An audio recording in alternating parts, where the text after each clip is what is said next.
श्री रामचंद्र भगवान की जय। बालकृष्ण लाल की जय। गोवर्धन नाथ की जय। श्री यमुने महारानी की जय। सुखदेव जी महाराज की जय। भगवान वेदव्यास की जय। भगवान शंकराचार्य की जय। सद्गुरु देव की जय। नमः पार्वती पतये हर हर महादेव हर। पंचम सत्र और पंचम दिवस। भक्ति के लिए तो खटवांग को केवल 2 घड़ी यानी 1 मुहूर्त का समय चाहिए था। 48 मिनट भगवान में ध्यान केंद्रित किया और खटवांग की, जिसको हम दिलीप के नाम से भी जानते हैं, इक्ष्वाकु वंश के राजा थे और रघु के पिता थे। केवल 48 मिनट भगवान में ध्यान केंद्रित हुआ और खटवांग की मुक्ति हो गई। भगवान भाव के भूखे हैं, भक्ति में भाव प्रधान है। देखिए, जब ज्ञान की बात आती है उसमें अधिकार का माहात्म्य है या अधिकार सबसे ज़्यादा चाहिए, तभी आपको ज्ञान प्राप्त हो सकता है। बिना अधिकार के ज्ञान नहीं मिल सकता। पर भक्ति में भावना ही विशेष है। भगवान राम सबरी के वहाँ आए। अब ऐसा कहना भी मूर्खता होगी कि सबरी में ज्ञान नहीं था। कम से कम भक्ति किसकी करनी चाहिए, इतना ज्ञान तो होना ही चाहिए। भगवान राम सबरी के घर पर आए, सबरी से प्रसन्न हुए और नवधा भक्ति के विषय में कह रहे हैं। कल हमने नाम स्मरण के विषय में विचार किया। भगवान जगन्नाथ का मंदिर बनना था। जब जगन्नाथ का मंदिर बनना था तब कौन सी मूर्ति बनाई जाए, इस विषय में चर्चा चली। जब चर्चा चली और भगवान का कुछ भी काम हो तो देवर्षि नारद स्वयं ही प्रकट हो जाते हैं। देवर्षि नारद वहाँ पर आए और कहने लगे, क्या समस्या है? कहा, हमारे मन में बहुत सारे विचार आ रहे हैं कि भगवान जगन्नाथ की जो मूर्ति बनाई जाए वो कैसी बनाई जाए। और देवर्षि नारद ने कहा, अगर मेरी सलाह मानो तो मैं एक सुझाव दूंगा कि मुझे वो मोहिनी मूर्ति बड़ी प्यारी लगती है जब भगवान श्री कृष्ण, बलदाऊ जी और सुभद्रा जी तीनों एक साथ खड़े थे और बेहोश हो गए। उसी समय मैं अंतरिक्ष मार्ग से जा रहा था। अंतरिक्ष मार्ग से जाते जाते जब मैंने उनकी ये स्थिति देखी, वो छवि आज भी मेरे मन पटल में यथा तथा है, जैसे मैंने फोटो खींच लिया हो। ऐसी की वैसी ही मेरे मन पटल में यथा तथा है। तो कहा, घटना क्या हुई? अब एक बार श्री कृष्ण की सभी रानियां रोहिणी माँ के पास आई और कहने लगी, माता जी, हमको श्री कृष्ण की लीला चरित्र सुनाइए, उनका गान कराइए। रोहिणी का शर्त है एक, कराऊंगी तो सही, कथा तो बताऊंगी, पर एक शर्त है कि श्री कृष्ण उसमें न आने पाए। तो कहा, कोई बात नहीं, अब किवाड़ बंद कर दो, द्वार बंद कर दो और द्वार पर एक पहरा लगा दो। कहा, किसका पहरा लगाए? कहा, सुभद्रा जी का पहरा लगा दो। सुभद्रा जी का पहरा लगाया। रोहिणी जी, यशोदा जी, देवकी जी सब वहाँ पर बैठे। श्री कृष्ण की रानियाँ सब बैठी हुई है और रोहिणी जी कथा प्रसंग सुना रही है। अब जब कथा प्रसंग सुना रही है, सुभद्रा जी द्वार पर खड़ी थी। द्वार पर सुनते सुनते इतनी मोहित, इतनी तन्मय हुई और सुभद्रा जी को तन्मय देखकर बलदाऊ जी और श्री कृष्ण वहाँ से निकले और कहा, सुभद्रा जी, क्या हो रहा है? अंदर कुछ ऐसी बात चल रही है, तुम बड़ी लीन हो, बड़ी मस्त दिख रही हो। सुभद्रा जी ने कहा, मैं बता नहीं सकती। श्री कृष्ण ने कहा, ऐसी कौन सी बात है कि हमारी बहन हमको न बताए? अब श्री कृष्ण भला कुछ कहे और सामने वाला इनकार कर दे तो श्री कृष्ण का महात्मा ही कहाँ रहा। कहा ऐसी कौन सी बात है कि हमारी बहन हमको न बताए। सुभद्रा जी ने कहा मैं बताऊंगी, पर ध्यान रखना, पता नहीं चलना चाहिए किसी को भी, ये भेद नहीं खुलना चाहिए। श्री कृष्ण ने कहा कोई बात नहीं, भेद नहीं खुलेगा। कहा आपके लीला चरित्रों का गान अंदर रोहिणी माँ कर रही है। कहा हमारी लीला चरित्रों का गान, हाँ हम भी सुनेंगे। देखो देखो सुनना, पर बिल्कुल भी पता न चले। कहा कोई बात नहीं। श्री कृष्ण, बलदाव जी और सुभद्रा जी तीन वहाँ खड़े हैं और अपने ही चरित्र का गान सुन रहे हैं। जब अपने चरित्र का गान सुनकर इतने मुग्ध हुए, इतने मोहित हुए कि तन की सुध-बुध न रही। अब हमारी न रहे तो समझ में आ सकता है, भगवान भी अपने चरित्र का गान सुनकर ऐसे तल्लीन हो जाते हैं। भगवान वहीं पर गिर गए और जैसे ही गिरे और उनको मूर्छा आ गई। अब मूर्छा जा नहीं रही थी। अब सब जब भगवान धड़ाम से गिरे तब शोर हुआ, सब रानियां बाहर आई और सोचने लगी क्या करे क्या करे। अब मूर्छा जा नहीं रही, अब कोई उपाय, कोई वैद्य को बुलाओ, कोई वैद्य को बुलाओ। पर भगवान की मूर्छा टल नहीं रही थी। और इतने में ही नारद जी जो अंतरिक्ष के जा रहे थे वो सारी लीला देख रहे थे और वो वापस आए और कहने लगे उपाय मेरे पास है, तुम पूछो तो बताओ। तो कहा बताइए, मेरे पास वो उपाय है, मैं केवल भगवान श्री कृष्ण के कान के पास जाऊंगा और कुछ बोलूंगा। कहा ठीक है आप कर दो, तुरंत इनकी मूर्छा ठीक होनी चाहिए। और भगवान श्री कृष्ण के पास गए और कानों में जाकर कहा राधे राधे। और जैसे ही राधे राधे ये शब्द सुने, पर नारद जी ने कहने से पहले एक शर्त रखी, मैं उठा तो दूंगा पर जैसे ही उठेंगे सीधे वृंदावन जाएंगे, आप रथ तैयार रखो। तो कहा ठीक है कोई बात नहीं, रथ तैयार रखा और नारद जी ने राधे राधे कहा। भगवान एकदम से आंख खुली भगवान की और उठे। जो भगवान की आंख खुली, जगन्नाथ के मंदिर में आज भी भगवान की आंख एकदम चौड़ी है। जैसे मूर्छा आ जाए और एकदम से आंख खुल जाए, वैसे ही भगवान की जो आंखें है एकदम चौड़ी है।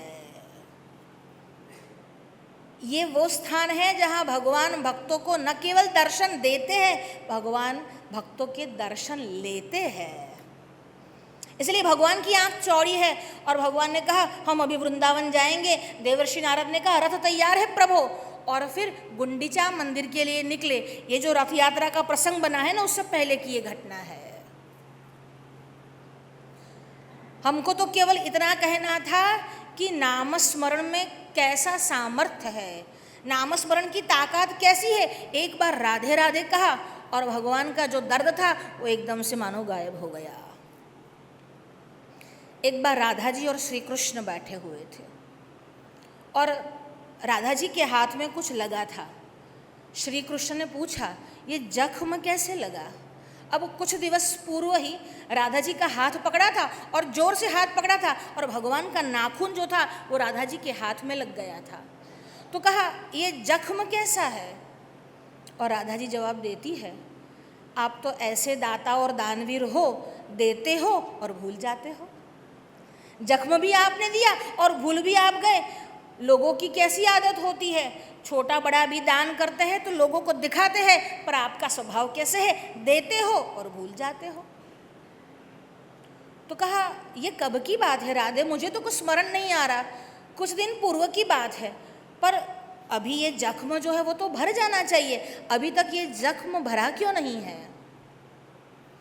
राधा जी ने कहा अभी इसको जख्म कौन कहे, भगवान से जो प्राप्त हो पहले तो उसको घाव कौन कहे। ये घाव ही नहीं है, ये तो हमारे लिए लेप है। जब हम उसको देखते हैं तब आनंद की अनुभूति करते हैं। भगवान ने कहा ठीक है तुम्हारा भाव मैं समझता हूँ, पर ये बताओ कि ये जख्म लगा कब, और लगे तो बहुत दिवस हो गए।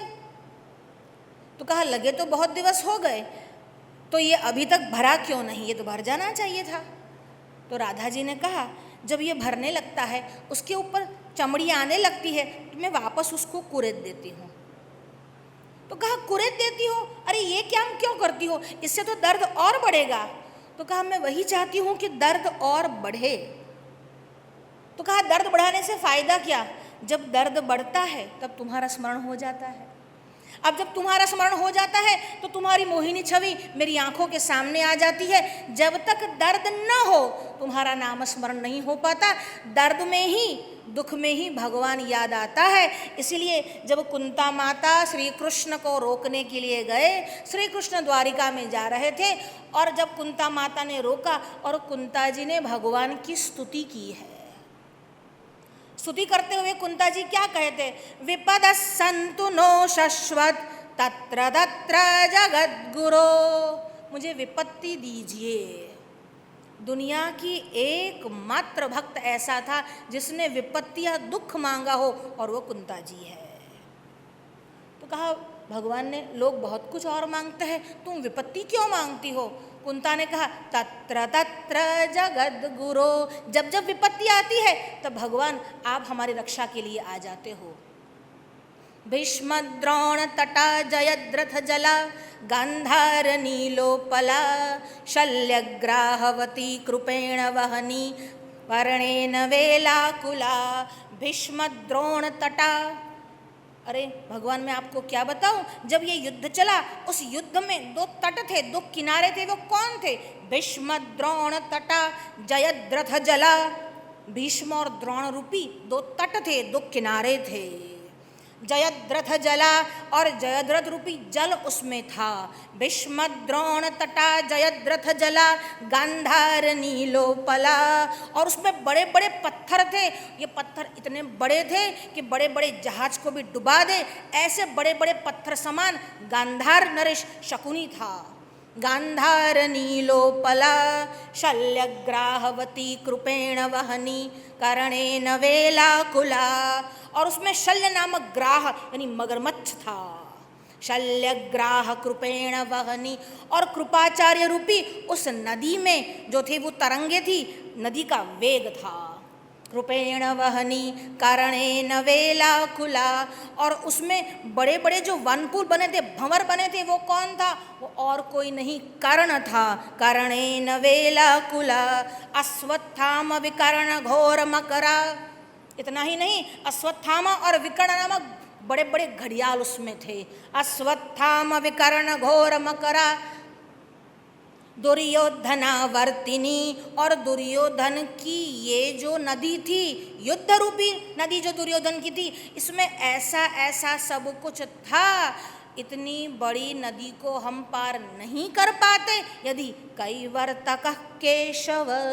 भगवान अगर आप हमारी नाव के सूत्रधार न होते तो। और भगवान इतनी इतनी आपत्ति आई, मेरे भीमसेन को जहर के लड्डू खिलवा दिए, मेरी पुत्रवधू के साथ इतना अन्याय अत्याचार हुआ, सभी समय आप ही आए, मुझे तो केवल विपत्ति ही चाहिए। राधा जी भी यही कहती है, मेरा तो जख्म भरे नहीं, ये जख्म हरा हो, बार बार जख्म को कुरे दूं और आपके दर्शन पाऊं। भक्ति की उत्कटता ये होती है, भक्ति में प्रेम प्रधान है। जहाँ प्रेम नहीं वहाँ भक्ति कैसी। जब प्रेम अपनी उच्चतर सीमा पर पहुँच जाए उसी का नाम भक्ति है। चाहे वो ईश भक्ति यानी भगवान की भक्ति हो, चाहे वो राष्ट्र भक्ति यानी राष्ट्र की भक्ति हो, चाहे वो पति भक्ति यानी पत्नी की पति की प्रति भक्ति हो, चाहे वो गुरु भक्ति यानी शिष्य की गुरु के प्रति भक्ति हो, प्रचुर मात्रा में प्रेम बढ़ जाए और आदर भी लबालब उसमें भरा हुआ हो, उसी को कहते हैं भक्ति। हमने 6 भक्ति के विषय में 4 दिवस तक विचार किया।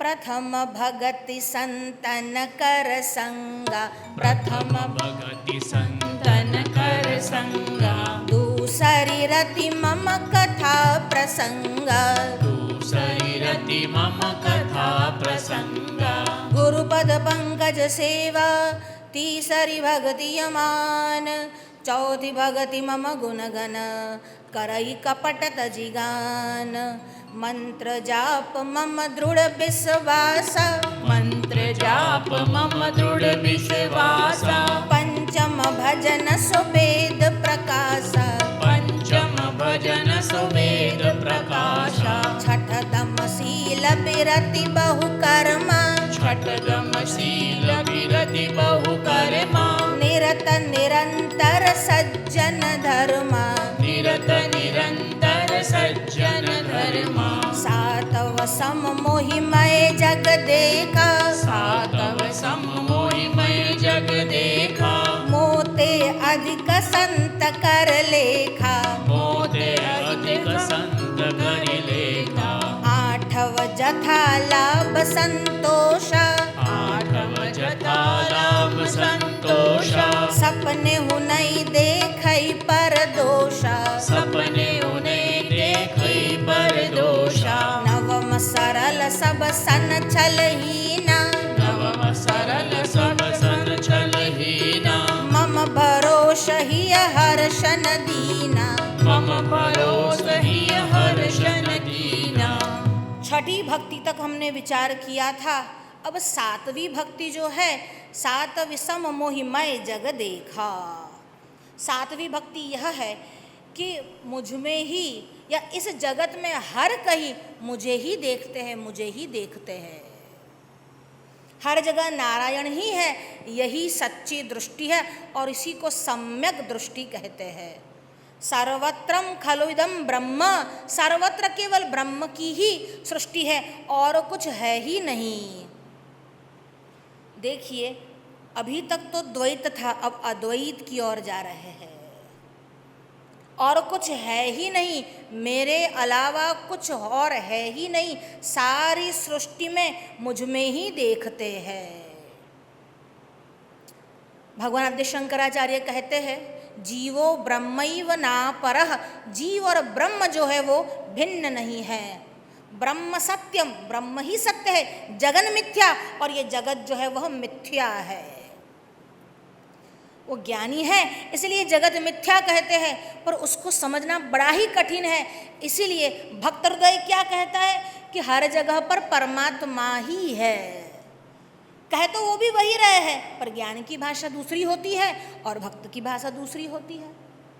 अब वो यही कहते हैं कि ब्रह्म ही सत्य है। जब वही सत्य है तब सब कुछ तो वही है, वो भी यही कह रहे हैं। पर भक्त उसको अपनी वाणी में समझाता है और कहता है, सर्व में प्रभु ही बसते हैं, अणु में परमात्मा ही है। देखिए, अणु अणु में परमात्मा है, ये तो कहने के लिए है, वस्तुतः तो परमात्मा में ही जगत है, यही सच सिद्धांत है। पर कहा अणु ही अणु में परमात्मा है, हर जगह उसी की झांकी है।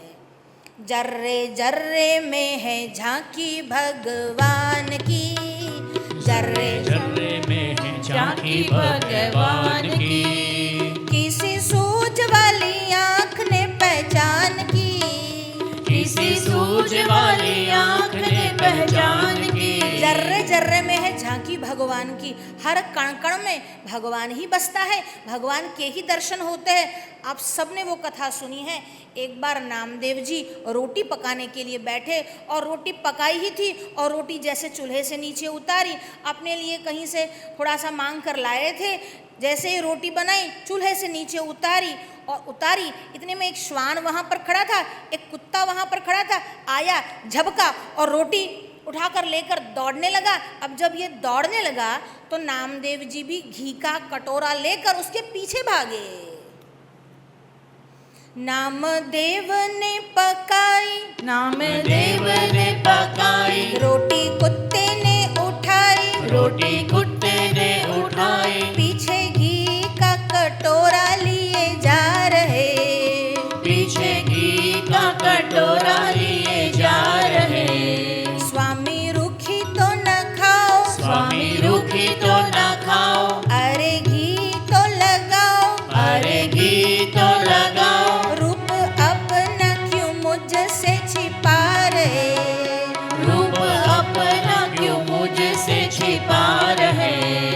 तेरा मेरा एक नूर, तेरा मेरा एक नूर, फिर काहे को हजूर, फिर काहे को हजूर। तेरा मेरा एक नूर, फिर काहे को हजूर। सकल बनाई तूने स्वान की, मुझे ओढ़नी ओढ़ा दी इंसान की, मुझे ओढ़नी ओढ़ा ली इंसान की। नामदेव जी भी यही कह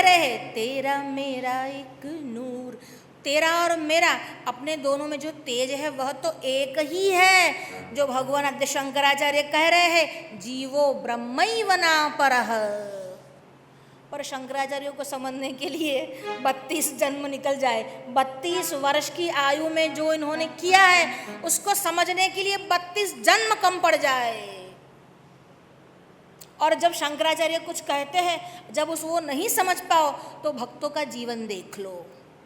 शंकराचार्य का जो भाष्य है वो भक्तों के जीवन में आया है, और नामदेव जी भी यही कहते हैं तेरा मेरा एक नूर फिर काहे को हजूर, फिर काहे को हुजूर। ए हुजूर, जब हम दोनों में एक ही नूर है, एक ही तेज विद्यमान है, तो अपने आप को तू छुपा क्यों रहा है?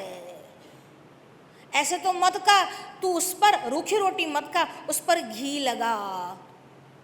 देखिए, जब मैं खाता हूँ तब उस पर घी लगाता हूँ, तो मैं स्वान को ऐसे ही खिला दूँ? जब सर्वत्र ब्रह्म ही विद्यमान है, ब्रह्म की सत्ता ही विद्यमान है, भगवान ही, श्री हरि ही, नारायण ही सब और है, तब मैं उनको ऐसे कैसे खाने दूँ? सकल बनाई तूने स्वान की, बस जो भेद है वह तो नाम और रूप का है। तेरा रूप स्वान का है और मेरा रूप जो है वो इंसान का है। तेरा नाम स्वान है और मेरा नाम नामदेव है, बस नाम रूप ही है। ये संसार और कुछ नहीं, नाम रूपात्मक ही है। राधा जी कहती है कृष्णा तू बड़ा ही चोर है। अब कहा मैं चोर हूं, वो तो मैं मानता हूं, मैं मक्खन चुराता हूं। राधा जी ने कहा ना ना ना ना, इतना मत समझ कि तू मक्खन ही चुराता है। तू मक्खन तो चुराता है वो तो ठीक है, तो मन को भी चुरा लेता है। तो कहा ऐसा इल्ज़ाम, ऐसा आक्षेप मुझ पर मत करो, मैं कहाँ मन को चुराता हूँ। और राधा जी ने कहा भगवान आप मुझे एक बात बताइए, ये जो संसार है वह नाम रूप है कि नहीं? कहा हाँ नाम रूप तो है। अब ये जो नाम और रूप है वो कहाँ टिकते हैं? कहते हैं देश और काल में टिकते हैं। तो कहा देश और काल कहाँ रहते हैं? तो कहा मन में रहते हैं। अब जब मन में वो रहते हैं और जब मन को तू चुरा लेता है, तब वो देश और काल नहीं रहते और नाम और रूप भी नहीं रहते। इसलिए हम ये कहते हैं कि तू नाम और रूप को, देश और काल को जिसमें व्यापित है, ऐसे मन को चुराने वाला है। थोड़ा कठिन है कि मन को चुराने वाला कैसे है। अगर आपके पास मन न हो तो क्या आपको देश काल नाम रूप कुछ भी बाधित होते हैं? पिताजी बड़ा अच्छा दृष्टांत देते थे कि आपका मित्र आए और आप टीवी देख रहे हो, नीचे खड़ा हो और वो आवाज़ दे भाई नीचे आओ नीचे आओ, बीमल नीचे आओ नीचे आओ, तो बीमल नीचे जाएगा अगर टीवी देख रहा है तो। क्यों? क्योंकि उसका मन टीवी में है। हालांकि कान बंद नहीं है, कान तो खुले ही है, पर मन टीवी में है। यानी मन जहाँ पर हो देश काल भी वहीं पर रहते हैं। यानी जो भी आपत्तियाँ है, जेटलो पण उपद्रव छे बद्धो मननोज छे। ये संसार मन का ही उपद्रव है। अगर मन नहीं तो संसार भी नहीं है। इसीलिए अगर भक्त है तो वो क्या कहता है? रत्नाकरम तव गृह गृहिणी च पद्मा। तुम्हारा घर जो है ना वो रत्नाकर यानी समंदर है। हम मंदिर में जाते हैं और सोचते हैं आज तो मैं ज़्यादा प्रसाद चढ़ाऊँगा, 101 रुपये का चढ़ाऊँगा। भगवान के तेरे 101 रुपये मेरा चौकीदार भी नहीं लेता। रत्नाकरम तव गृहम गृहिणी च पद्मा। आपकी जो गृहिणी है, आपकी पत्नी है, जो नित्य आपकी सहचरी और दासी है, जो आपके पांव सेवन करती रहती है, वो तो लक्ष्मी साक्षात है। रत्नाकरम तव गृहम। और जो क्षीर सागर में आप सोते हो ना, वो तो रत्नों का आकर है। रत्नाकरम तव गृहम गृहिणी च पद्मा। किम देयमस्ति भवते जगदीश्वराय। अरे तू तो जगन्नाथ है, तुझको कोई क्या दे सकता है? अगर कुछ भी उठा के दे दे तो वो तो उसी का है, उसी का है और उसको देना है। तेरा तुझको अर्पण ही तो है। किम देयमस्ति भवते जगदीश्वराय। पर एक चीज़ तेरे पास भी नहीं है। वो क्या नहीं है? राधा गृहीत मनसो मनसोस्ति दैन्यम। राधा गृहीत मनसो, तुम्हारा जो हृदय है ना वो राधा जी ने चुरा लिया है। इसलिए तुम्हारे पास सब कुछ तो है पर हृदय या मन नहीं है। बस आपके पास मन नहीं और मुझे त्रास ही मन का है और मुझे कुछ नहीं देना है। दत्तम मया मम मन कृपया गृहाण, मैं अपना मन तुमको देता हूं, बस तुम उसको ले लो। तो यहाँ पर भी जब नामदेव ने रोटी पकाई, कुत्ते ने उठाई, पीछे जा रहा है, ये सारा मन का ही संसार है। वस्तुतः तो जितना सब कुछ है केवल परब्रह्म परमात्मा है। सातव सम मोहिमय जग देखा, मोते अधिक संत कर लेखा, रामते अधिक राम कर दासा।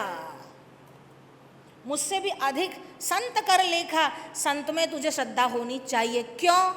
क्योंकि संत ही है, गुरु ही है जो तुझे भगवान के निकट ले जाएगा।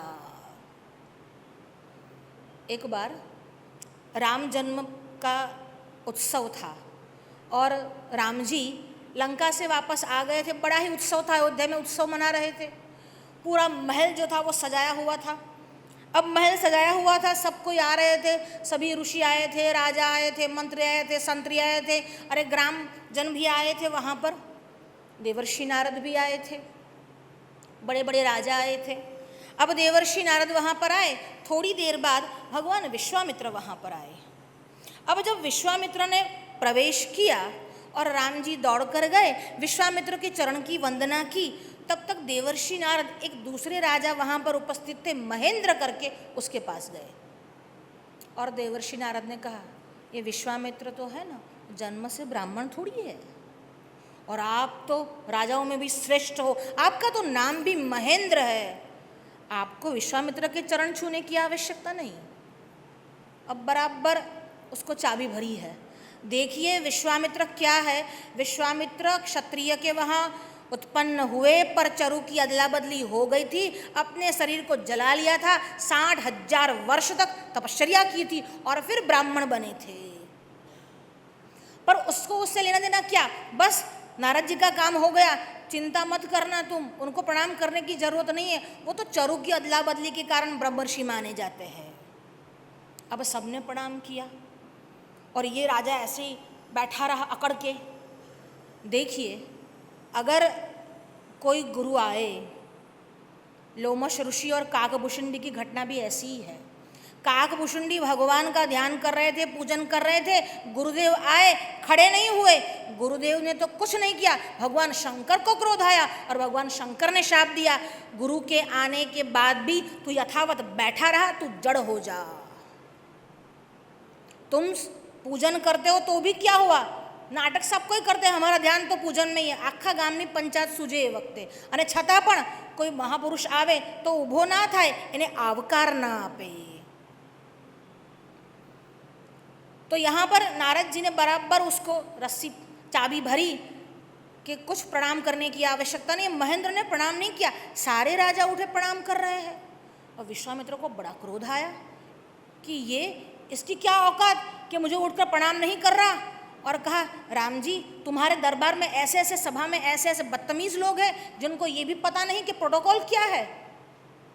अब जब ये कहा तो राम जी ने कहा, प्रभु मैं क्षमा चाहता हूँ, फिलहाल तो वो मेरा अतिथि है, अभी तो वो मेरा अतिथि है, हम कुछ कर नहीं सकते, पर जैसे उत्सव समाप्त होगा उसको दंड की सजा अवश्य, उसके उद्धताई की सजा दंड मिलेगा ही मिलेगा।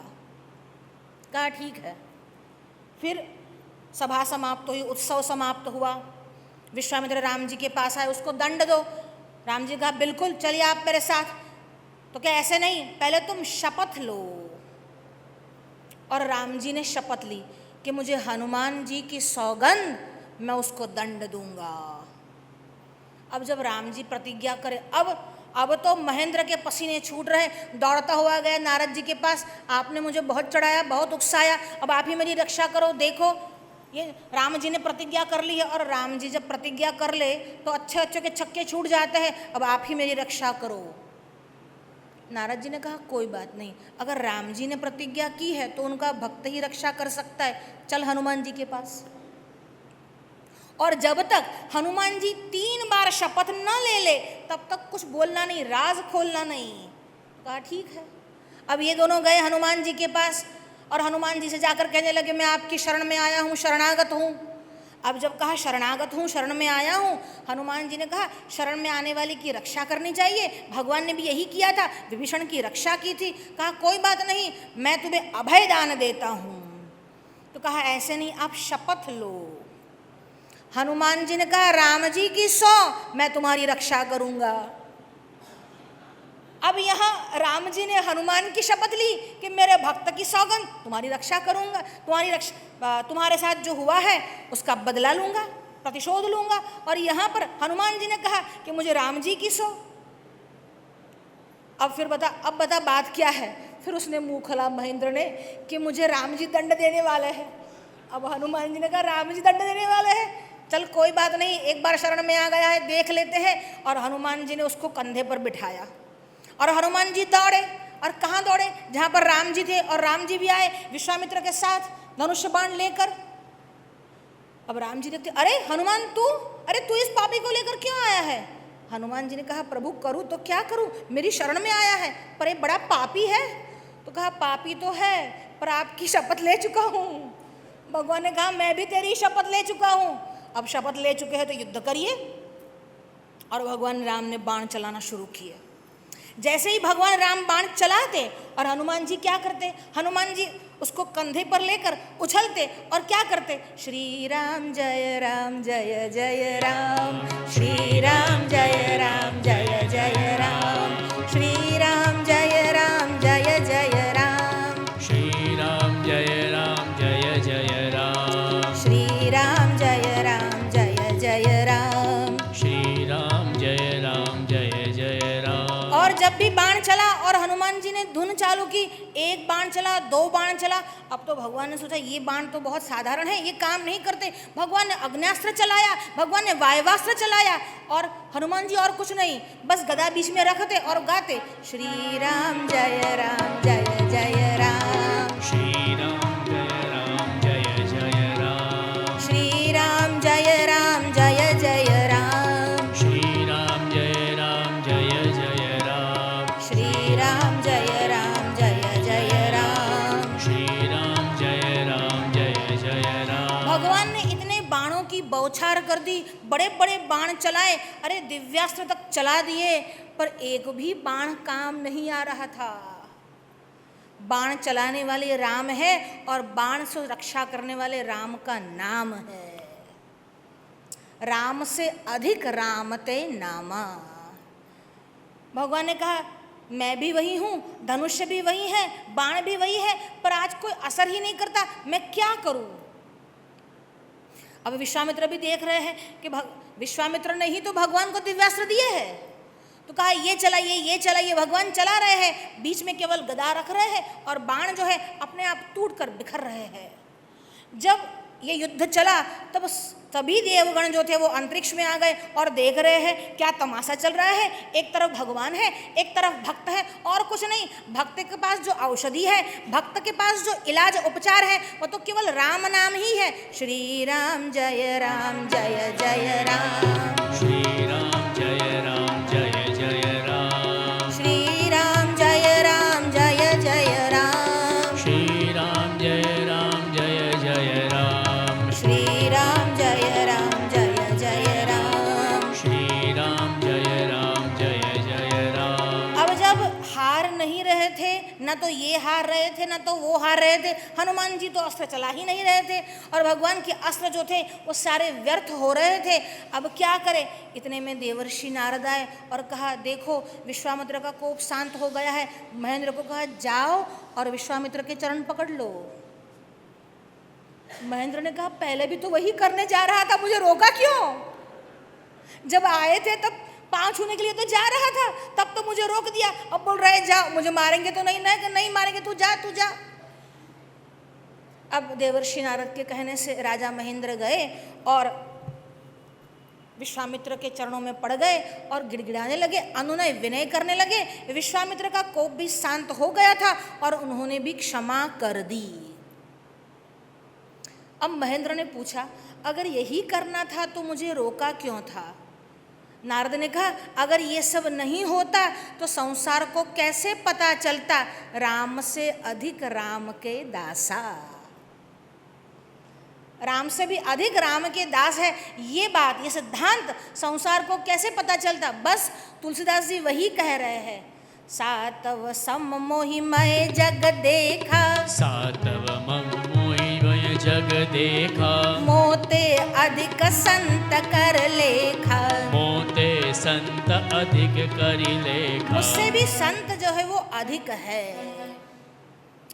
अब जो 8वीं भक्ति है वो क्या है, आठव जथा लाभ संतोष, आठव जथा लाभ संतोष, सपने हूँ नहीं देखूं पर दोषा, सपने हो नहीं देखई पर दोषा। जथा लाभ संतोष, जो भी मिल जाए बस भगवान की कृपा समझकर उसका स्वीकार कर लिया, उसके बाद किसी की इच्छा न करना, जथा लाभ जो मिल जाए उससे ही संतुष्ट हो जाना। असंतुष्टः द्विजा नष्टः, अगर ब्राह्मण असंतुष्ट है तो नष्ट हो जाएगा। કેટલો ચડાવો મૂક્યો છે, પાદુકા કેટલા પૈસા આવ્યા છે, જો એમાં જ ધ્યાન રહે તો બ્રાહ્મણનો નાશ થશે। और સંતુષ્ટઃ નૃપતિ નષ્ટઃ, પણ જો નૃપતિ સંતુષ્ટ હોય તો એનો નાશ થાય। અરે બહુ થયું, આપણે હવે વધારે વિસ્તાર કરીને શું કરવો છે, આટલું ધન તો બહુ થયું, પણ પ્રજા માટે ક્યારે પણ જરૂર પડી શકે છે। એટલે રાજાએ સંતોષી ન હોવું અને બ્રાહ્મણોએ असंतोषी ન હોવું। जथा लाभ संतोषा, काशी में एक भक्त रहते थे, बड़े ही भगवत परायण भक्त थे। उनके पास केवल एक दिन का ही भोजन सामग्री, प्रसाद सामग्री रहता, दूसरे दिन की चिंता भी वो न करते। बहुत छोटी सी कुटिया थी, उसमें अपनी पत्नी के साथ प्रसन्न चित्त रहते। अपने जो परंपरा से कुल प्राप्त जो उनका व्यवसाय था वो व्यवसाय को करते और भगवान नाम स्मरण करते। पूरा दिन भगवान नाम स्मरण में चला जाता, केवल अपने 2 लोगों का खाना निकल जाए बस उतनी ही रोजी रोटी वो कमाते। उनकी पत्नी जो थी वो बड़ी ही सुंदर थी, बड़ी ही सुशीला थी। भार्या रूपवती शत्रु हो, अगर भार्या यानी पत्नी बहुत सुंदर हो तो भी वो शत्रु है। क्यों शत्रु है, अगर सीता जी सुंदर नहीं होते तो रावण उठाकर नहीं ले जाता, और मूर्ख पुत्र हो तो वो शत्रु है। ठीक है, अब यहाँ पर उनकी पत्नी बहुत सुंदर थी, पर न केवल सुंदर थी, गुणवान भी थी, गुणशिला भी थी। दोनों पति पत्नी आपस में साथ रहते, आनंद करते। देखिए, जब पति पत्नी साथ में बैठे हो तो आनंद से जीवन व्यापन करना चाहिए। डोंगरे महाराज बार बार कहा करते थे, हाय हाय करवाने बदले हरी हरी कर, ये कर दूंगा वो कर दूंगा, चाहिए कितना हमको, बस बहुत हो गया। इत्यलम, कहीं कोई तो सीमा होगी ना कि हमको हो जाए, बस इत्यलम, अभी बहुत हो चुका, अभी और नहीं। तो वो दोनों बहुत साथ में शांति से रहते और भगवत नाम स्मरण करते। एक बार संध्या के समय उनके घर अतिथि आए। अतिथि क्या आए, भगवान ही नारायण ही संतों का चोला पहन कर आए और साथ में कुछ और संत लेकर चले आए। जब अतिथि वहाँ पर आए, देखकर दोनों पति पत्नी बड़े प्रसन्न हुए। प्रसन्न होकर बड़े ही प्यार से, चाव से उन दोनों को अंदर, सब संतों को अंदर बुलाया, उनका आवभगत किया, बिठाया। घर में और कुछ तो था नहीं, जो बहुत सादा आसन था उसी पर उनको बिठाया।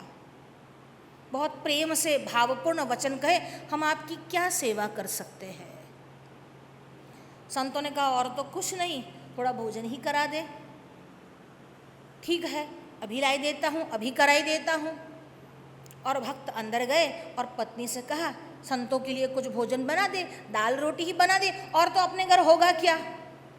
कहा, दाल रोटी की तो आप पूछो ही नहीं, अपने घर में भगवत नाम के अलावा और कोई धन नहीं है, न तो आटा है न तो दाल है, और उसकी बात तो जाने दो, एक कौड़ी नहीं कि कुछ बाहर जाकर ला सके।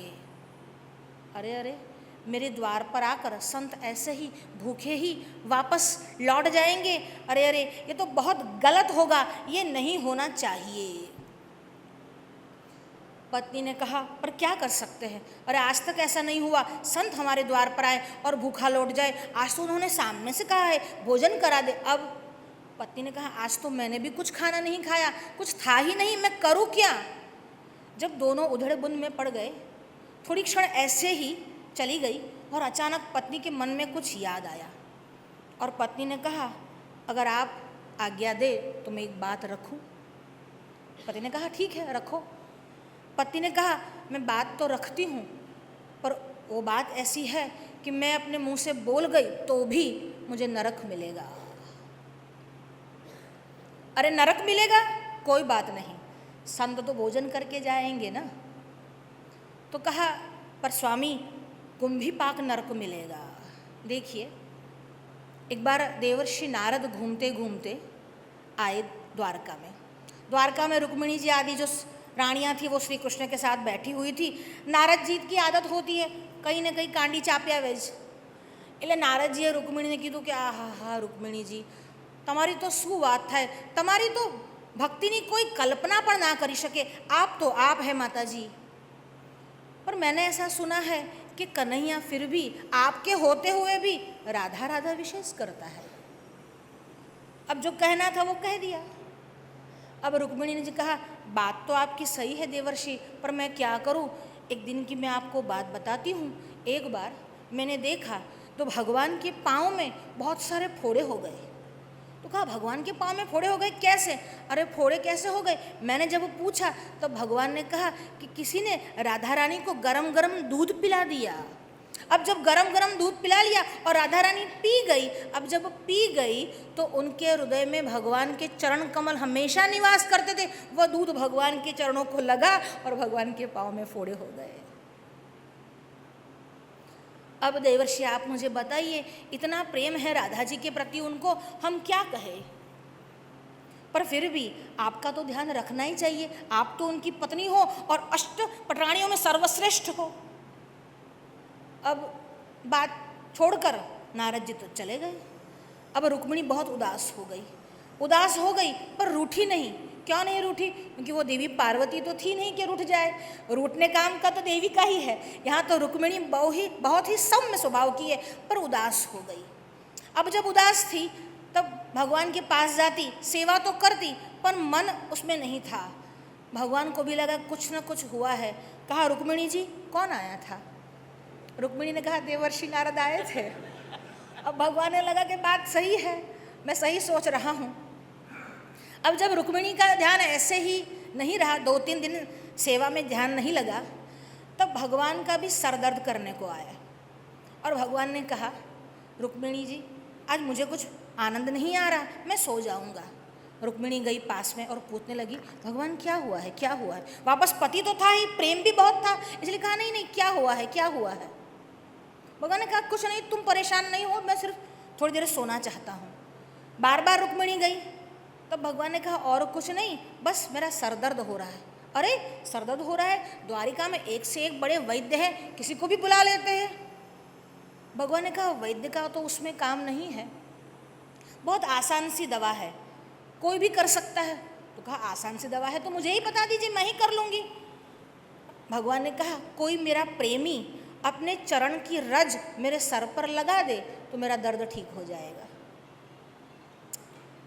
अब रुक्मिणी प्रेमी तो है, पत्नी भी है, बहुत प्रेम करती है, पर पत्नी है दास्य भाव से भगवान की सेवा करती है। सोचा मेरे चरण की रज भगवान के सर में तो कैसे लगाओ, नहीं नहीं मुझे नरक मिलेगा। अब वो बहुत उदासीन हो गई, इधर उधर देख रही है और कुछ समझ में नहीं आया। इतने में देवर्षि नारद आए और देवर्षि नारद से कहा आप ही कह के गए थे, देखिए भगवान के सर में दर्द हो रहा है, क्या करें? कहा क्या करें, वैद्य को बुलाओ और क्या। अरे वैद्य कुछ नहीं कर सकते। अरे मैं भी अभी भगवान के पास जाता हूँ। भगवान के पास गए, कृष्ण के पास जाकर बोलने लगे भगवान क्या हुआ है? अरे अरे देवर्षि नारद आप आ गए, मेरा कैसा अहोभाग्य, आइए आइए आपको प्रणाम करता हूँ। भगवान प्रणाम तो ठीक है, पर आज आपका मुख उदासीन लग रहा है, आप कुछ ठीक नहीं लग रहे, स्वास्थ्य आपका ठीक नहीं है क्या? भगवान ने कहा और कुछ नहीं देवर्षि, थोड़ा सर में दर्द है। अरे सर में दर्द है तो कोई वैद्य को बुलाते हैं। भगवान ने कहा वैद्य कुछ नहीं, बहुत साधारण सी दवा है, उपचार तो मैं जानता हूँ, मैं ही वैद्य हूँ। तो कौन सा उपचार है? तो कहा अगर कोई प्रेमी मुझे अपनी चरण रज दे दे और उस रज को मैं अपने सर पे लगा लूँ तो मेरा सर दर्द गायब हो जाए। देवर्षि नारद के मन में विचार आया, भगवान मेरे स्वामी, मैं उनका दास, मैं उनको अपनी चरण रज कैसे दूं? अरे उनको चरण रज देने का सोचूं तो भी नरक का भागी बनूंगा, पर चरण रज न मिले तो भगवान ठीक न हो। देवर्षि नारद के मन में विचार आया, भगवान के प्रेमी व्रज में बहुत है, मैं सीधा वृंदावन जाता हूँ। और गए दौड़ते हुए वृंदावन। अब नारद तो अंतरिक्ष मार्ग में गमन कर सकते हैं, सीधे वृंदावन गए। और वृंदावन गए और देखा, देखिए जब भगवान के महल में गए, रुक्मिणी खड़ी हो गई, सत्यभामा खड़ी हो गई, आओ भगत की, प्रणाम किया। यहाँ पर तो कुछ नहीं, सब ऐसे ही बैठे हैं, एकदम से मानो निष्प्राण हो गए हो, सब ऐसे ही बैठे हैं, न तो आओ भगत की, न तो दंड प्रणाम किया, कुछ नहीं। नारद जी को लगा इन सबको तो रोग लगा है और इनकी एक ही दवा है। और नारद जी ने कहा, श्री कृष्ण श्री कृष्ण श्री कृष्ण, 3 बार श्री कृष्ण का स्मरण किया और सब में चेतना वापस आ गई। और चेतना वापस आई और जितने भी गोपियां वहां पर बैठी हुई थी एकदम से खड़ी हो गई। अरे अरे, देवर्षि नारद आए हैं, हम आपको प्रणाम करते हैं। प्रणाम किया और देवर्षि नारद से पूछा, भगवान आप कहाँ से आ रहे हैं? देवर्षि नारद ने कहा, सीधे द्वारका से आ रहा हूँ। आप द्वारका से आ रहे हैं? हमारे द्वारकाधीश कैसे है? हमारे श्री कृष्ण कैसे है? कुछ बोले नहीं, ऐसे ही मुंह लटका के खड़े रहे। कहा, हमारे श्री कृष्ण कैसे है? आप कुछ बताते क्यों नहीं? क्या आपने सुना नहीं? अरे बताओ तो बाबा, कैसे है हमारे कृष्ण? देवर्षि नारद ने कहा, मत पूछो, 2 दिन से इतना सर दर्द हो रहा है। अरे अरे, हमारे भगवान को दर्द हो रहा है? अरे क्या हुआ? तुम बड़े ही चाव से हमारे भगवान को यहाँ से लेकर गए थे, वहाँ द्वारिका में कोई वैद्य नहीं मिलता क्या? हमारे भगवान की सेवा नहीं होती क्या?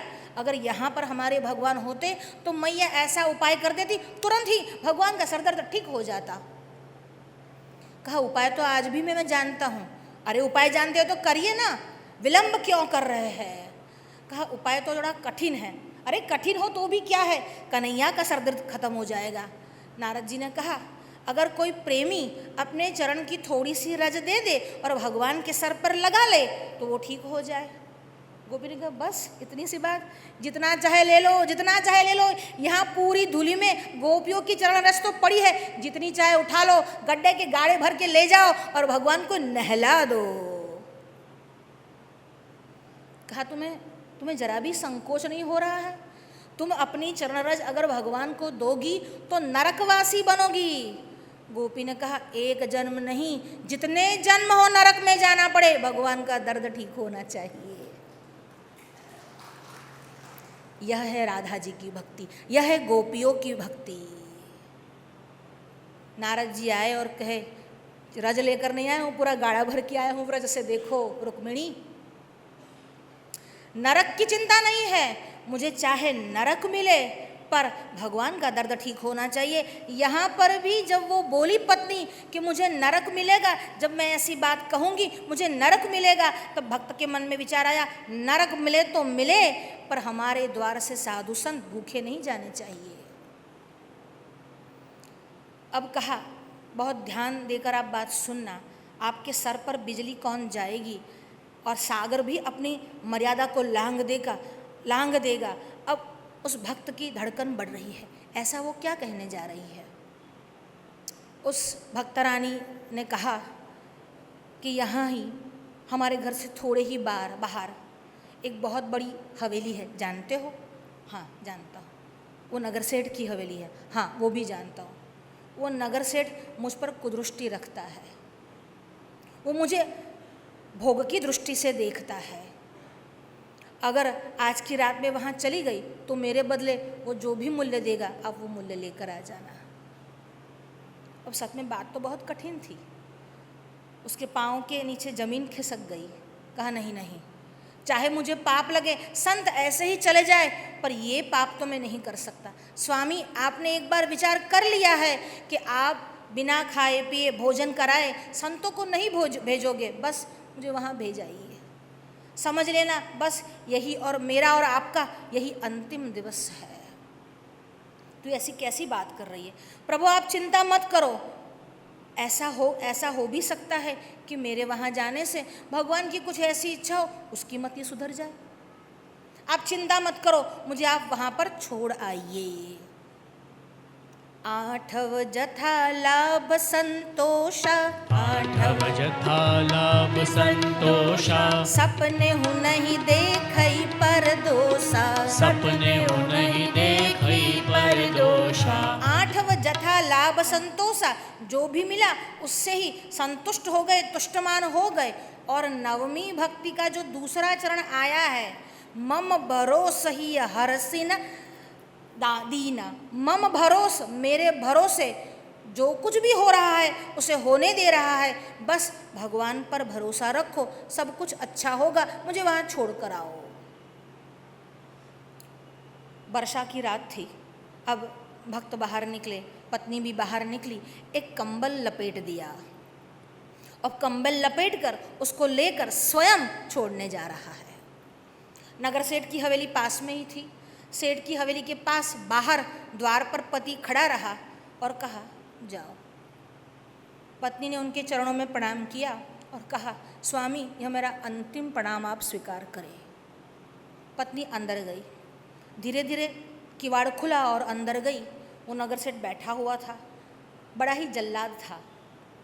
उसने देखा और प्रसन्न हो गए, अरे अरे क्या बात है, आज तुम और मेरे घर पर, वो भी इस समय को, और अपने आप चली आ रही हो। आहा हा, आज तो मैं कुछ और भी मांगता तो मुझे और भी मिल जाता, आज तो कुआं प्यासे के पास आया है। जब ऐसा कहा कि कुआं प्यासे के पास आया है, तब ये बोलने लगी, ये तो कुआं भी कैसा है, जल से भरा हुआ नहीं है, अंधा कुआं है। अब जिसने पति को छोड़ने की इच्छा मन में बना ली, वो कुआं भी कैसा है, अंधा कुआं है। अरे ये और कुछ नहीं है, ये तो कामदेव की, ना तो कामदेव ने आप पर कृपा की है, ये तो दरिद्रता का ही कृपा है या परिणाम है कि मुझे तुम्हारे सामने आना पड़ा है। तो कहा, हमेशा मुझे देखकर थूक दिया करती थी, आज तू आ गई। तो कहा, सेठ, ऐसी कहानी बनी कि अब लोग मुझ पर थूकेंगे, पर मैं आ गई। और कहा, तू अपनी इच्छा पूरी कर ले, पर मेरे घर संत आए हैं, पहले तो कुछ भोजन सामग्री दे दे, तो वो संत जो है वो खाना खा ले, बस तू भोजन सामग्री दे दे। और उसने कहा, इतनी अंधेरी रात में तू अकेली आई है? कहा, नहीं नहीं, मेरे भक्त पति भी बाहर खड़े हैं। तेरा पति तुझको यहाँ लेकर आया है? अरे इतनी मूसलाधार बारिश है और तेरे शरीर पर एक छींटा तक नहीं गिरा। और वो जो उत्तर देती है, कहा, मैंने पति से द्रोह करने का जो पाप कर लिया है, वैतरणी नदी में इतनी डूब जाऊंगी, इतनी डूब जाऊंगी, आज भले एक छींटा नहीं है, पूरी की पूरी डूबने वाली हूँ। इतना ही बोला और अचानक क्या हुआ, वो नगर सेठ उसकी ओर जा रहा था। मन में एक ही विचार चल रहा था, हे भगवान, हे द्वारिकाधीश। और द्रौपदी का जो वाकिया था, प्रसंग था, उसकी आंखों में आ गया और स्मरण कर रही है, हे गोविंद, हे द्वारकाधीश, हे गोविंद, हे द्वारकाधीश। अभी वो स्मरण कर रही है, वो नगर सेठ उसकी ओर बढ़ रहा है और अचानक क्या चमत्कार हुआ, नगर सेठ एकदम से गिरा और उसके पाँव पर गिरा और पाँव पकड़ पकड़ कर फूट फूट कर रोने लगा और कहने लगा, कुपुत्रो जायेत क्वचिदपि कुमाता न भवति। पुत्र कुपुत्र हो सकता है, पर माँ कभी भी अपने बच्चे से रूठ नहीं सकती। हे माता, मुझे क्षमा कर दो, तू अकेली नहीं आई, तेरा पति भी आया है, उसे उनको भी अंदर बुलाओ। वो बाहर गया, भक्त को अंदर बुलाया और कहा, मुझे क्षमा करो, मेरी माता पर मैंने कुदृष्टि की, मुझसे बड़ा पापी कोई न होगा। आप चिंता मत करो, ये सारा जो सामग्री है, भोजन सामग्री, मैं स्वयं लेकर आपके द्वार पर आऊँगा, चलिए। और बहुत सारे भोजन के थाल लेकर स्वयं नगर सेठ उनके साथ चलने लगा। भगवान ने जाना, यहाँ तक की परीक्षा में तो ये लोग पास हो गए, अब आगे की बारी है। अभी तो फाइनल टेस्ट नहीं हुआ है, अभी तो आगे गए और भोजन सामग्री लेकर जा रहे हैं। जैसे ही भोजन सामग्री लेकर गए और ये साधु तो खड़े हो गए, बड़ा दुष्ट है तू, हमको खाने के लिए बोल कर गया और खुद तो गायब हो गया, अंदर जाकर पांव फैलाकर सो गया था क्या? और तेरी ये पत्नी अपने आप को बड़ी सती साध्वी स्त्री समझती है, अपने प्रेमी से मिलने के लिए चली गई। तुम लोगों को लज्जा नहीं आती? जाओ, हमें यहाँ भोजन नहीं करना है। और इतना कहकर, न केवल इतना कहा, संत वहाँ से खड़े हो गए और हाथ में जो तुम भी, जो भिक्षा पात्र होता है संतों के हाथ में, तुम भी को उस भक्त के सर पर दे मारा। और जैसे ही सर पर दे मारा, और जब वो भक्तिमती उनकी पत्नी वहां पर आई और उनको भी एक लात मारी और कहा चल हट यहां से। जब तुम भी दे मारी और भक्त उनके पांव पकड़ लेता है और कहता है मुझे क्षमा करो, अपराध तो मुझसे बड़ा हुआ है, आपको भोजन के लिए मैंने बहुत प्रतीक्षा कराई पर अब भोजन आ गया है, मुझे चाहे आप जितनी गालियां दो पर आप भोजन करके जाओ। और उनकी पत्नी पास में आई और कहने लगी हे प्रभु, आपके चरण जो है वह तो बड़े ही कोमल है, हम तो बड़े कठोर दिल लोग हैं, हम तो साधारण लोग हैं, आपके चरण में कहीं घाव तो नहीं हुआ। इतना सब कुछ होने के बाद अपनी न तो धैर्य खोया न ही क्रोध आया, बिल्कुल क्रोध उनके मुख पर तनिक भी नहीं दिखा, उल्टा अपराध भाव आया कि संत को मैंने प्रतीक्षा करवाई। और जैसे ही ऐसा कहा दोनों ने पग पकड़ लिए और जब पांव पकड़ लिए तब भगवान चतुर्भुज नारायण स्वरूप में उनके सामने प्रकट हुए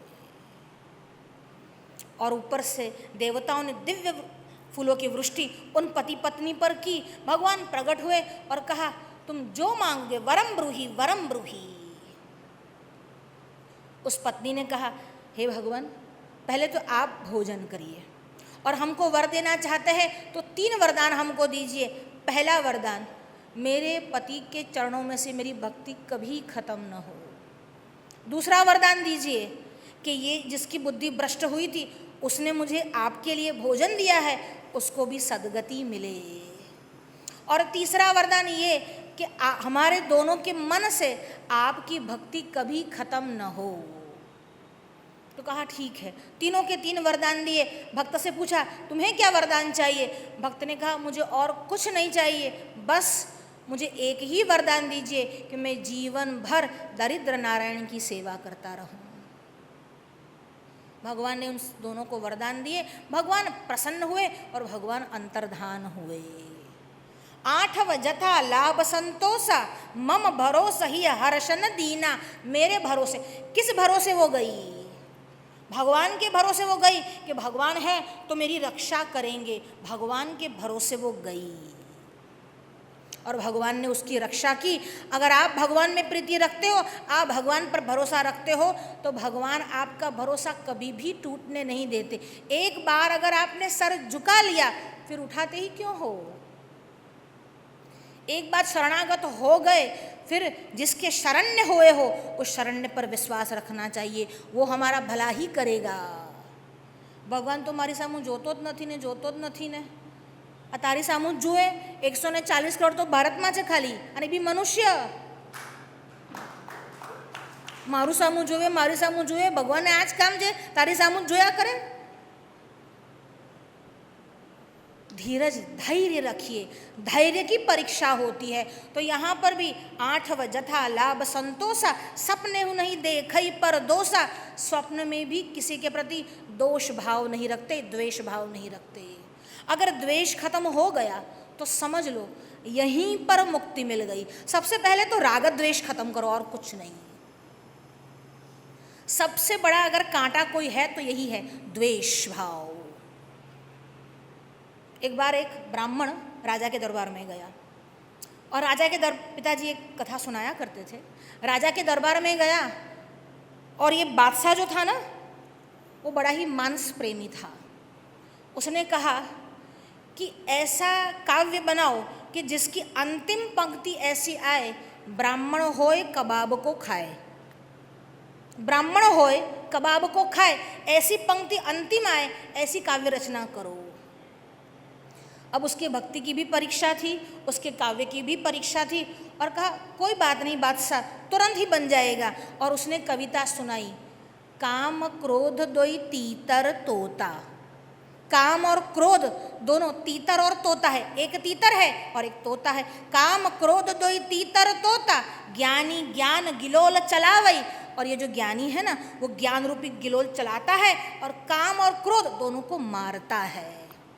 काम क्रोध दोई तीतर तोता, ज्ञानी ज्ञान गिलोल चलावे। मोह हड्डिपा खंड पंख को, काट फेंक कर जब घर लावे। जब आप कोई मांसाहारी हो ना तो मांस अगर लाता है तो हड्डियाँ भी निकालनी पड़ती है और पंख भी निकालने पड़ते हैं। तो कहा मोह रूपी हड्डी निकाले और पाखंड पंख को और पाखंड रूपी पंख को भी निकाल दें। पाखंड बहुत उड़ता है, बहुत उड़ता है। दीदी આ બધા કશી વાત નથી બરાબર કરતા, પણ એમને ત્યાં ભીડ બહુ હોય છે, બહુ ભીડ હોય છે, આપણને જોઈને બહુ દુઃખ થાય। પાખંડ પંખ કો, પાખંડને પંખ હોય એટલું ઉડી ઉડી ઉડીને જાય કે પૂછશો જ નહીં। મોહ હડ્ડી પાખંડ પંખ કો કાંટ ફેંક કર જબ ઘર લાવે। અને જ્યારે એ બંને પંખ અને મોહ અને પાખંડ આ બંનેને ફેંકી અને ઘર લાવે। सोच मसाला संयम का दे और विचार करके संयम रूपी मसाला उसमें डाले। सोच मसाला संयम का दे हुंडी हुताशन और पकावे। और हुताशन यानी अग्नि पर आपने जब संयम डाला है तो तप रूपी अग्नि पर आपको तपना है। हांडी हुताशन खूब पकावे, ब्रह्म समाज जब बीच लावे। और जब ब्रह्म समाज यानी ब्रह्म को जानने वाले भक्तों के समाज के बीच जब लाते हैं, ब्राह्मण होय कबाब को खावे। ऐसा कबाब बनाए तो ब्राह्मण खाता है। यानी काम और क्रोध इनको मारना है। और इनको कैसे मारोगे? ज्ञान से मारना है। और जिसको दूर करना है, दूर हटाना है, वो क्या है? मोह और पाखंड है। जिसके ऊपर काम करना है, जिसको और भी दृढ़ करना है, वो संयम है। संयम रूपी ताप में तपोगे तब ही स्वर्ण की भांति निखर कर बाहर आओगे।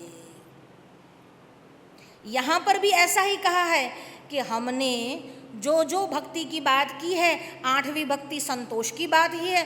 देखा ही नहीं पर दोषा, दूसरे के दोष हम नहीं देखते हैं। और नवम सरल सन सब छल हीना। 9वीं भक्ति कौन सी है?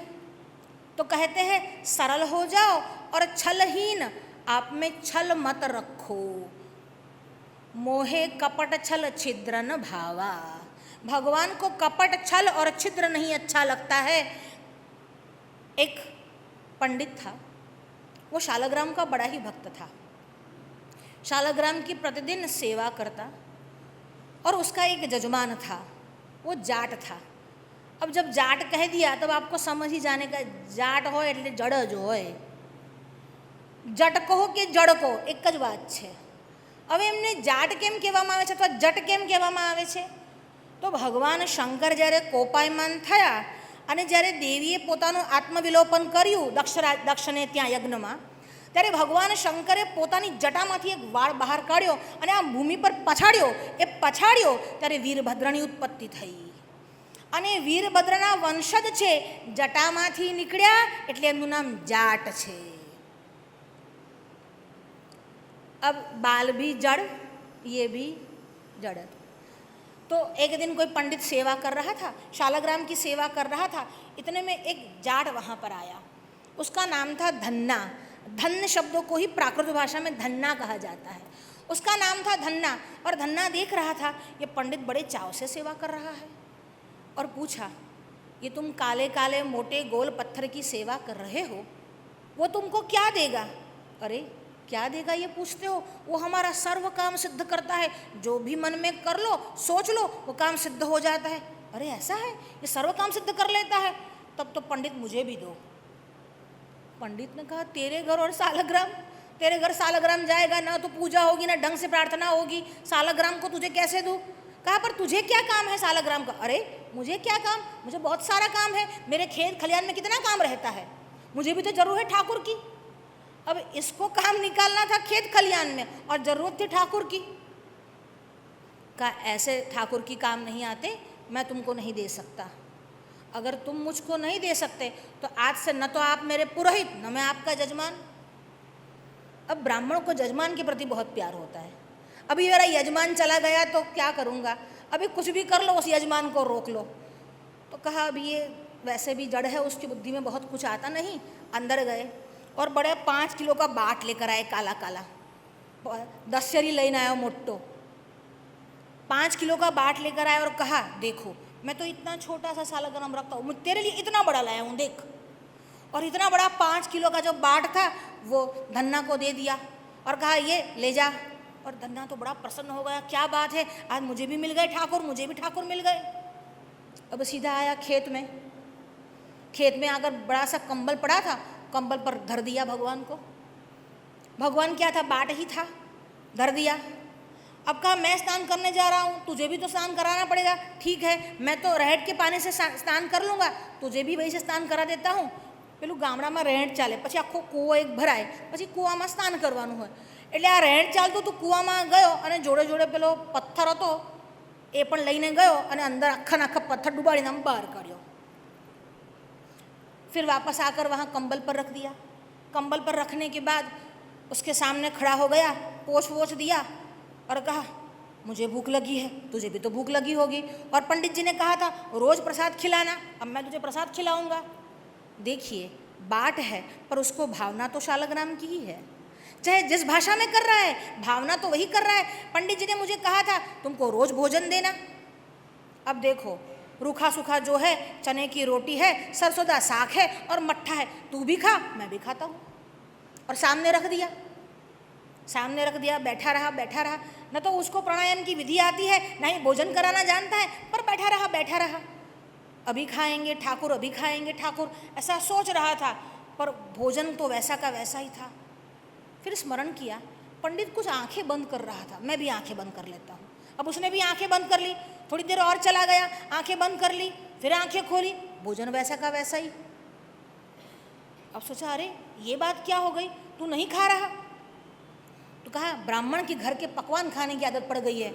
और उसको गुस्सा आया और कहा तू तो बड़ा जिद्दी है और बड़ा ही चटुरा है, रोज नए नए पकवान खाता था, मेरे घर तो यही मिलेगा, खाना हो तो खा नहीं तो मर। अब भगवान को ऐसा कह रहा है खाना हो तो खा नहीं तो मर, फिर मर जाएगा तो मुझे नहीं बोलना, खा। बैठा रहा बैठा रहा, पर जब तक उन्होंने खाना नहीं खाया तब तक खुद ने भी नहीं खाया। तू खा तो मुझे भी खाने को मिले। अब एक दिन गया, भोजन वैसा का वैसा, दूसरा दिन हुआ, दूसरे दिन वही बात की, दूसरे दिन भी भगवान के सामने भोजन रखा, भगवान ने नहीं खाया। एक दिन, 2 दिन, 20 दिन निकल गए, ना तो भगवान ने खाया और ना ही धन्ना ने खाया।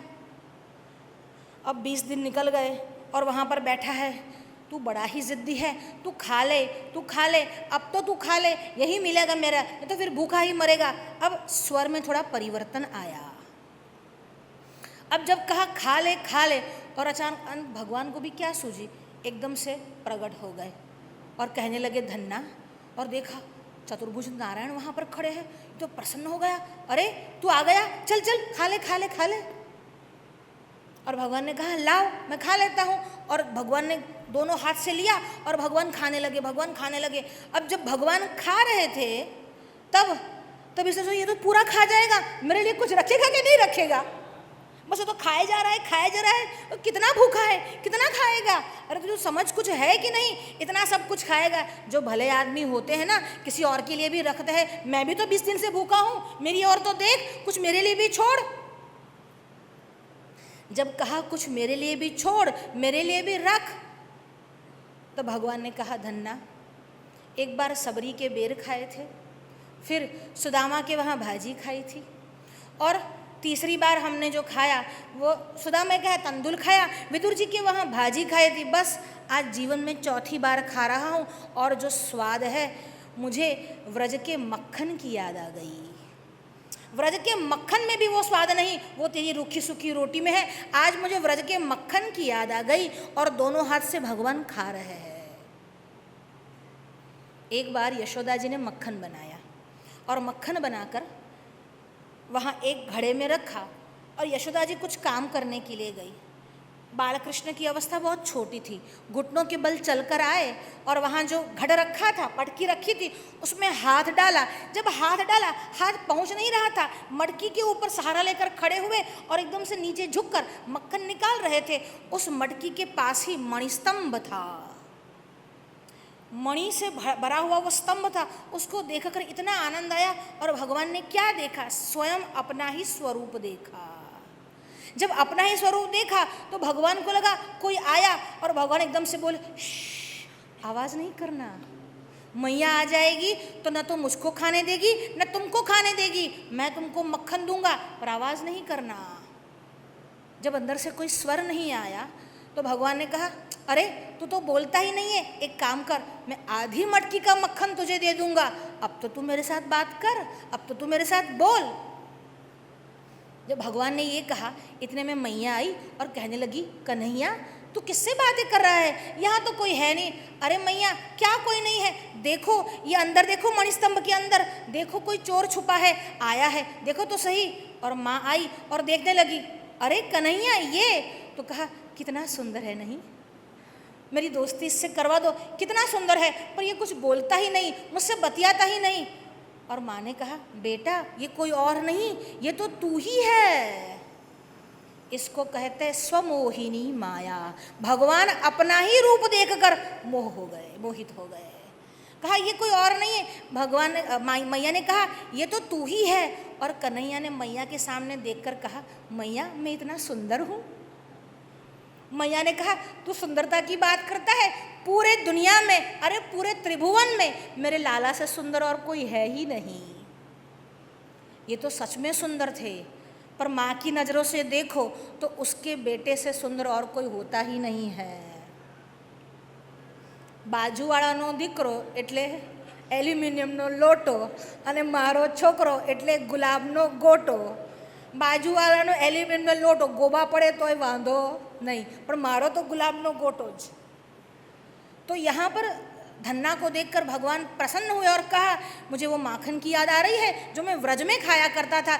धन्ना ने कहा, ऐसे थोड़ी चलेगा, मुझे भी खिलाओ, अकेले अकेले खाए रहे हो, ये कोई सत्पुरुषों का लक्षण नहीं, मुझे भी खिलाओ। भगवान ने कहा, ठीक है तू भी खा ले। और जब वो खाने बैठा, भगवान की उच्छिष्ट प्रसादी, और धन्ना खा रहा है, जैसे ही खाया शरीर में एक दिव्य अलौकिक तेज व्याप हो गया। धन्ना की सारी जो पाप वृत्तियाँ थी वो एकदम से दूर हो गई। इतना प्रसन्न हुआ और कहा, ठीक है अब खाना खा लिया, एक काम कर, मेरे पशु आए हैं उसको चरा के आ। अब भगवान गए लट्ठ लेकर चराने के लिए, तब तक मैं ये काम कर लेता हूँ। अब रोज कुछ काम करता, रोज खाना खिलाता, रोज भगवान को कोई ना कोई काम सौंपता, और भगवान काम करते करते महीनों बीत गए।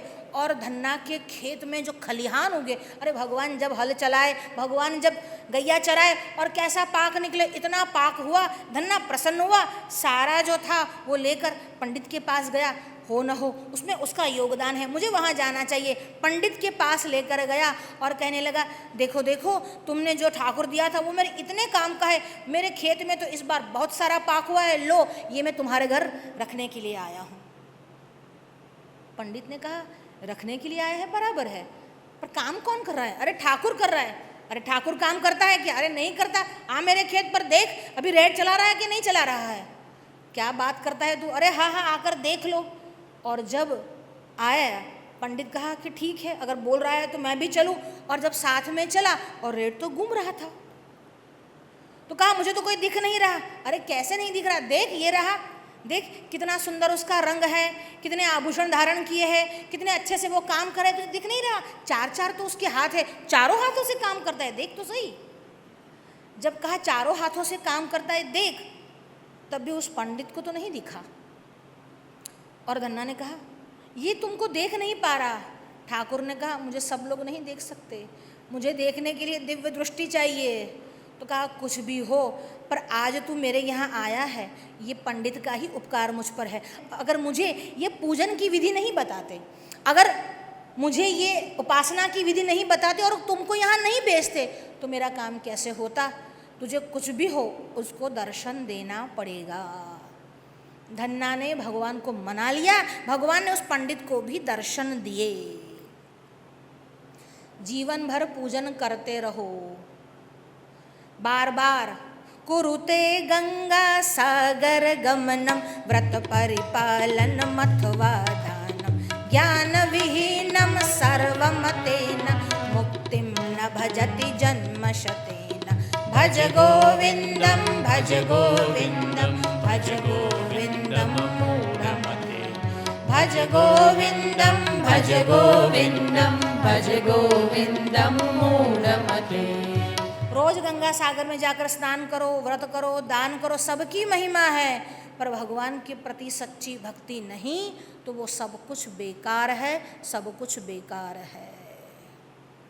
भगवान ने 9 जो भक्ति के स्वरूप है उसका वर्णन सबरी के सामने किया और सबरी ने कहा, भगवान मैं आज कृतकृत्य हुई, मेरा जन्म आज सफल हुआ, आपके दर्शन हुए तभी मेरा जन्म सफल हो चुका था, आज मेरा जन्म इतना सफल हुआ और अब मैं आपके देखते देखते ही अपने शरीर को छोड़ना चाहती हूँ। चिता को प्रज्वलित किया गया और सबरी वहाँ पर जाने लगी। देखिए, इतिहास में 2 लोग हुए जिन्होंने भगवान के विरह में प्राण छोड़े। पहले महाराज दशरथ जिन्होंने राम के विरह में प्राण त्याग किए और दूसरी कुंता माता। जैसे ही समाचार मिला कि भगवान ने स्वधाम गमन किया है, कुंता के शरीर से प्राण निकल गए। छोड़ने की आवश्यकता नहीं पड़ी, प्राण निकल गए। यहाँ सबरी भी भगवान को देखते देखते अपने शरीर को छोड़ना चाहती है। अरे अंतकाल में जिसका नाम भी याद नहीं आता, आज स्वयं वो सामने खड़े हैं। सबरी का भाग्य कैसा है। एक सेठ के अगर एक साधु महात्मा आए जिनके पास पारसमणि था। अब पारसमणि को देखा और सेठ के मन में इच्छा हुई कि मैं भी इस पारसमणि को लेकर अपना जितना भी लोहा है उसे सोना बना दूं। कहा कि मुझे पारसमणि दीजिए। संत ने कहा ले लो पर मुझे वापस कर देना। तो कहा एक दिन में तो क्या होगा, थोड़े दिन मेरे पास रहने दीजिए। तो कहा एक काम करो, मैं गंगा स्नान करने जा रहा हूँ, 1 महीना तेरे पास रख, फिर मैं वापस आऊँगा तो मुझे लौटा देना। कहा ठीक है। अब संत गंगा स्नान करने गए, पारसमणि इसके घर पर रखा था। अभी तो है महीना है, कर लूँगा। 1 दिन गए, 2 दिन गए, 5 दिन गए, 10 दिन गए। कहा देखो, नौकर से कहा कि जाओ देख कर आओ लोहे का भाव कितना चल रहा है। बाहर गया, लोहे का भाव निकलवाया। आज थोड़ा ज़्यादा है, कल अगर मार्केट थोड़ा डाउन होता है तो कल खरीद लूँगा। 4 दिन, 10 दिन, 15-20 दिन निकल गए। फिर बेटी आई, बहू आई, बेटे के घर गए, ये हुआ वो हुआ। अब 30 दिवस निकल गए तो ना तो लोहा खरीद पाया, ना लोहे को पारसमणि से सोना बना पाया। अब महीना खत्म हो गया, संत वापस आ गए। संत वापस आकर कहने लगे लाओ मेरा पारसमणि। अरे आप वापस आ गए, पर मैंने तो अभी कुछ किया ही नहीं, मैंने तो इसका उपयोग ही नहीं किया। तो कहा उपयोग नहीं किया तो अब तू रहे अपनी जगह पर, मुझे मेरा पारसमणि वापस दे दे। अब मैं एक क्षण के लिए भी यहाँ नहीं रुकूंगा। भगवान ने पारसमणि रूपी ये देह दी है। 100 वर्ष का आयुष्य दिया है, किसका 90 है, किसका 60 है, किसका 70 है, आयुष्य दिया है, वो पीरियड नक्की है। इतने दिन बाद मैं तुमको वापस बुला लूँगा, पर तब तक इस पारसमणि रूपी देह से लोहे को कांचन बनाना चाहते हैं तो बना ले, भक्ति करना चाहते हैं तो कर ले। अगर नहीं कर सका तो पूरा जीवन ही व्यर्थ हो जाएगा। जीवन व्यर्थ हो जाए उससे पहले गोविंद का भजन कर ले। गोविंद मेरो है, गोपाल मेरो है, गोविंद मेरो है, गोपाल मेरो है, गोविंद मेरो है, गोपाल मेरो है, गोविंद मेरो है, गोपाल मेरो है, बाके बिहारी नंदलाल मेरो है, बाके बिहारी नंदलाल मेरो है, गोविंद मेरो है, गोपाल मेरो है, गोविंद मेरो है, गोपाल मेरो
गोविंद जय जय गोपाल जय जय राधा रमण हरि गोविंद जय जय राधा रमण हरि गोविंद जय जय गोविंद जय जय गोपाल जय जय गोविंद जय जय गोपाल जय जय राधा रमण हरि गोविंद जय जय राधा रमण हरि गोविंद जय जय गोविंद जय जय गोपाल जय जय गोविंद जय जय गोपाल जय जय राधा रमण हरि गोविंद जय जय राधा रमण हरि गोविंद जय जय गोविंद जय जय गोपाल जय जय गोविंद जय जय गोपाल जय जय राधा रमण हरि गोविंद जय जय राधा रमण हरि गोविंद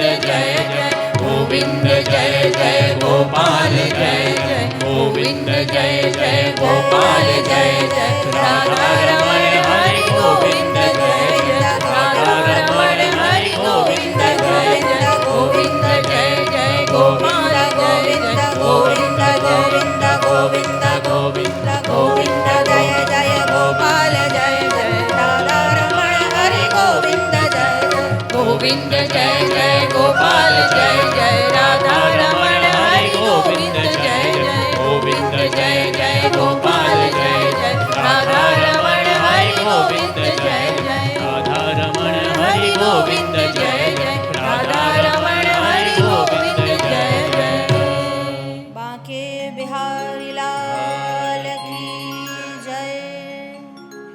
बहुत ही सुष्ठु रूप से 5 दिवसीय कार्यक्रम चला। जयेश भाई सेठ के परिवार वाले को बहुत साधुवाद। भगवान बांके बिहारी की उन पर कृपा बनी रहे। सत्संग का फल भगवान की कृपा भक्ति ही है और कुछ नहीं। भक्ति मिल जाए उससे बढ़कर कुछ पाने योग्य नहीं है। और इस 5 दिवसीय सत्संग का एक ही स्वर है और वो है हरि नाम संकीर्तन। इससे बड़ा और कोई धन नहीं है जो पाने योग्य है इस संसार में आने के बाद। बहुत अच्छे से कार्यक्रम हुआ।